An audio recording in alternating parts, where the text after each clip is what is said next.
At National Harbor at the winter meetings with MLB Network's Harold Reynolds, the former Oriole. We always get Harold for an interview at the winter meetings, so thanks for taking time for us again. My pleasure. My pleasure. So, Harold, the Oriole rotation, let's start with that. 6 for 5 spots right now. 3 at the top, I think Oriole fans are excited about. Tillman, Bundy, Gosman. Right. The 3 veterans at the back, how are they going to do? How do you see it?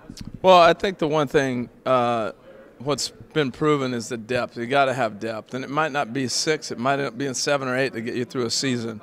And the big thing, the Orioles, to me, you get to that bullpen, because when you can get to that bullpen and try to get the ball at the end of the game to the big fella back there, Mr. Britton, you've got a pretty good formula. So the key for those starters is going to be to see if they can give you length and give you depth, and they're going to mix and match. And I think the front 3 are more important than the back, because the back is going to continue to change, but we got to see Gosman and Bundy. It may fall on those 2 to take that next step. You know what Tillman can do, but Gosman and Bundy, we'll see if they can take that next step.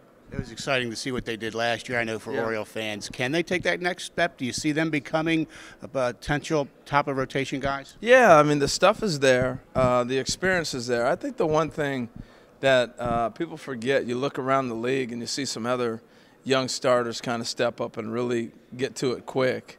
It's tough to pitch in Baltimore. One, you're going to face some amazing lineups, the Red Sox, the Yankees, the Blue Jays. They're all coming at you every week. And also pitching in Camden Yards, small ballpark. You give up a cheap home run, next thing you know, you want to throw curveballs, and you find yourself in trouble. And so I think that stunts your growth a little bit. And you go through that lump, you figure out, okay, here's how I'm going to have to pitch to be successful. And I think that's been what they've learned. Now, the new CBA, I think everybody's still taking that in, what ramifications it's going to have. Let's talk particularly about the AL East, where Oriole fans know they face 2 big spenders there, Yankees, Red Sox. Will they have to curtail spending, you think, in the next 5 years, or is this new CBA not going to slow them down at all?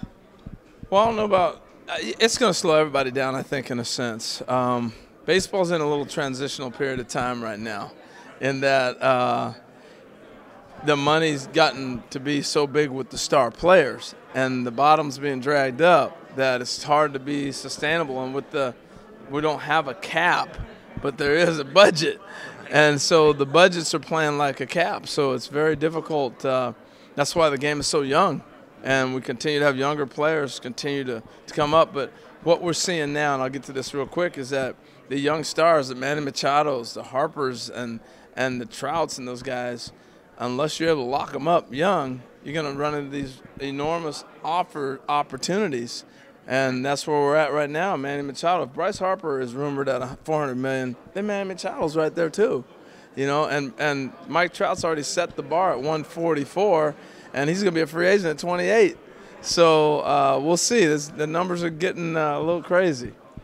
And you know Baltimore, it's kind of a middle market. They can't spend like the big dogs, but they're spending more than Tampa and some teams at the bottom. So where does that leave them with Manny? He's got 2 years to free agency. We know the numbers that are out there. They might have some big decisions to make here soon. Well, they do. I think you hate to see it. It may come to a point where he's going to have to be moved, just because it's hard to give one player all that money. It just doesn't work in baseball. You know, other sports it might. Baseball is tough to do if you want to have a sustainable chance to battle and challenge. But we'll see. I mean, it may come down to conversations and seeing where you can maybe get him at what price. But it's a big number. I think the Chris Davis contract plays a lot into this, because the Orioles don't have a lot of money. They put a lot of money into Chris Davis, and that production is going to have to be there. It puts a lot of pressure on him and the organization to have that one big dog really come through. Some interesting things to talk about with the Orioles. We know you guys do a great job on MLB Network. We love the Hot Stove Show with you and Matt in the morning. Great way to wake up the day. And thanks, Harold, for joining us. You got it, my friend. Thank you very much. Harold Reynolds with us here from MLB Network on MASNsports.com.